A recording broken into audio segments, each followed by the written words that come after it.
ముందు గంట జరిగింది, రెండోది, మూడోది, ఇప్పుడు జరుగుతున్న నాలుగోది, చివరికి కలియుగం అటండి. ఆరుగురు తర్వాత ఏడో గర్భాన్న ఏడుకొండలనే నామమత శ్రీనివాస్ అనే పేరుతో ఆ దేవదేవుడు శ్రీకృష్ణుడు అవతారం అక్కడ సాధించి ఈ కలియుగమందు 7 గంటల వారు ఏ విధంగా జన్మిస్తున్నారు?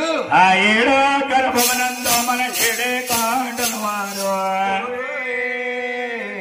ఆ ఏడే కాండల వారమ్మ క్షమాలవుతుంటే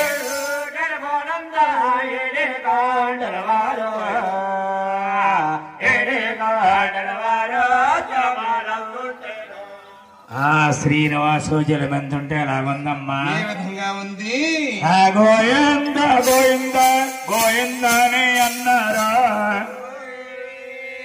ఆ ఉయ్యాలుగే బాలాల గోవిందన్న గోవింద గోవింద అన్నారు,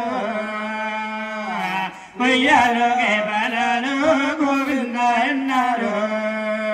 చూసారమ్మా శ్రీనివాసు జలమెంతుంటే ఎలాగుందమ్మా. ఇంకా ఏ విధంగా ఉంటుంది? ఆ ఎండే కాగాడాలు నిలుగుతా ఉన్నాయి, కంచు కాగాడాలు కలుగుతున్నాయి,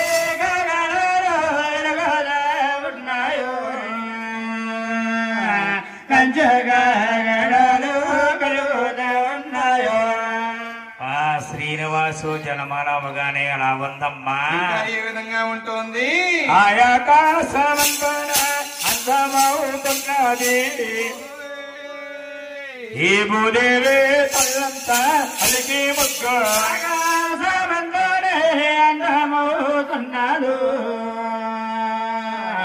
భూదేవి తల్లంతా అలికి ముగ్గురవును. ఆడుకునేవారే పాడుకునేవారే ఉయ్యాలుగి వాళ్ళందరూ కూడా గోవిందన్నారమ్మా. స్వామి జలమంచగానే గోవిందనామం ఏర్పడిందట. చిన్నలకే పెద్దలకే తెలిసి పట్టణంలో 10 ఏమనుకుంటున్నారు? ఏమేంకయ్యమ్మా భోషణం కాదే, నాగభూషణం. నా పేరు భోషణం. నీకు తెలియదేటే, మా పాపగా 5 నెలలు ఇంకా పూర్తవలేదే, రాత్రి గోవింద గోవింద అంటుంది. చేతిలో గోరిందా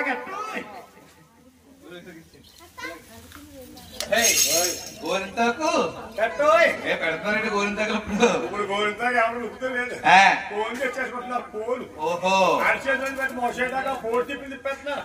కోలెట్టుకుని ఏంటమ్మా